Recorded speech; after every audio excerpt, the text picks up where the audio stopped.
Hey everyone, most of us see uncertainty as a bad thing, right? Something you want to avoid at all costs. But what if that's completely backwards? Today, we're going to dive into a really powerful idea called real options.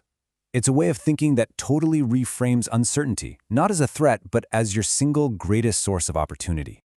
And that right there, that's the big idea we're going to unpack.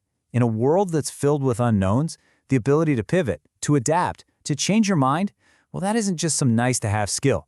It has real, actual, quantifiable value. Okay, so to really get this, let's travel way back in time. I'm talking 2,500 years ago. There's this story about a philosopher, a guy named Thales. And honestly, it's the perfect, simplest way to see the power of a real option in action. So picture this. It's months before the olive harvest, and nobody has a clue if it's going to be a good year or a terrible one. Thales goes around and, for just a small fee, he buys the right to rent all the local olive presses. Now, he didn't actually rent them, not yet. He just paid for the option to do it later. Now this is where the genius comes in. Look at how he managed his risk. If the harvest was a total bust, no problem. He just wouldn't use his option. He'd walk away, and all he'd lose is that tiny deposit. So his downside? Totally capped. But his potential upside? Well, that was through the roof. So what do you think happened? Of course, the harvest was a massive success. Everybody and their brother needed an olive press. Thales exercised his right, rented out the presses for way more than he paid, and made an absolute fortune. The key takeaway is right there. He had the right, but not the obligation to act. That, my friends, is an option. Okay, so let's fast forward from ancient Greece right into a modern boardroom. Because this timeless idea, it solves a huge problem that businesses face all the time. It's what I call the now or never trap. You've probably heard of this thing called net present value, or NPV, right? It's kind of the standard playbook for deciding on big investments.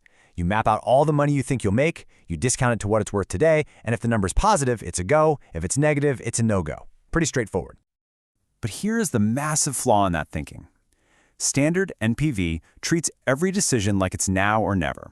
It forces you to lock into one rigid plan from day one. It just throws the value of flexibility, the very thing that made Thales' bet so brilliant, right out the window.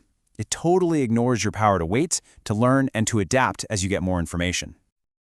So, what's the antidote to this trap? It's a way of thinking called real options. And the coolest part is, this isn't just for corporate strategy. It's something you and I already use in our own lives, probably without even thinking about it.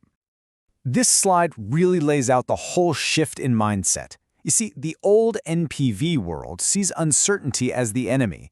But with real options, uncertainty is where the magic happens. It's an opportunity.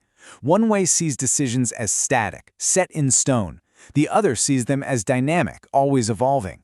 It's a move from completely ignoring flexibility to actively putting a price on it. So, if we were to put a textbook definition on it, here's what it is. A real option is the right, but not the obligation, to take some future action for a set price.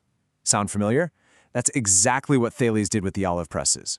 This could be the option to build a bigger factory, to ditch a project that isn't working, or just to wait and see. And this isn't just for big corporations. Think about it.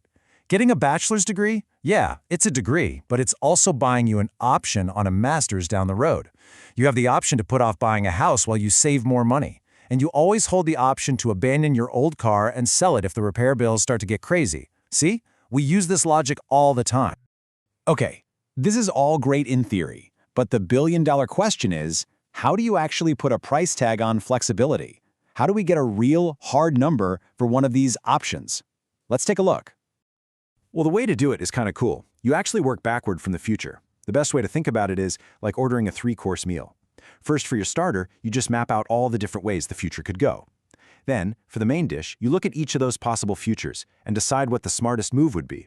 Do we invest more or do we walk away? And finally, for dessert, you take the value from all those smart future decisions and you calculate what that flexibility is worth to you right here, right now. All right, let's put some real numbers on this. Imagine a big, multi-stage R&D project. Now, if you look at it with that old-school, rigid NPV lens, well, it looks like a complete dud. I mean, look at that number. A net present value of negative $263 million. Using the old rules, any sane manager would kill this project without a second thought. It's dead on arrival. But wait, that number is missing the most important part of the story. It completely ignores that the company has a choice. They don't have to commit to the really expensive Phase 2 today. They have the option to wait 2 years, see if the R&D actually works out, and then decide. And the value of that choice, that strategic flexibility, is A massive $372 million. That's what the flexibility is worth. It's the value that was totally invisible to that old static calculation. So you do the math, you take that ugly negative number from the initial project, you add the huge positive value of the option to adapt, and what do you get? An expanded value of positive $109 million. The decision just did a complete 180. What looked like a terrible bet is actually a brilliant strategic investment. And that right there really gets to the heart of it. This isn't just about spreadsheets and formulas. It's a completely different way of looking at and relating to the unknown. So here's the real superpower of real options thinking. It's not about being better at predicting the future. Come on, nobody has a perfect crystal ball. The whole game shifts. It's about building in the flexibility to react, to pivot, to win no matter what the future throws at you. And this quote just nails it, doesn't it? In an uncertain future, you are flexible, which is very valuable. The more uncertain things get, the more valuable your choices, your options become. So I'll leave you with this question to think about. We all have this instinct to run from uncertainty, to see it as a threat. But by doing that, what amazing opportunities, what huge potential upsides are we accidentally leaving on the table in our work, in our investments, and in our lives?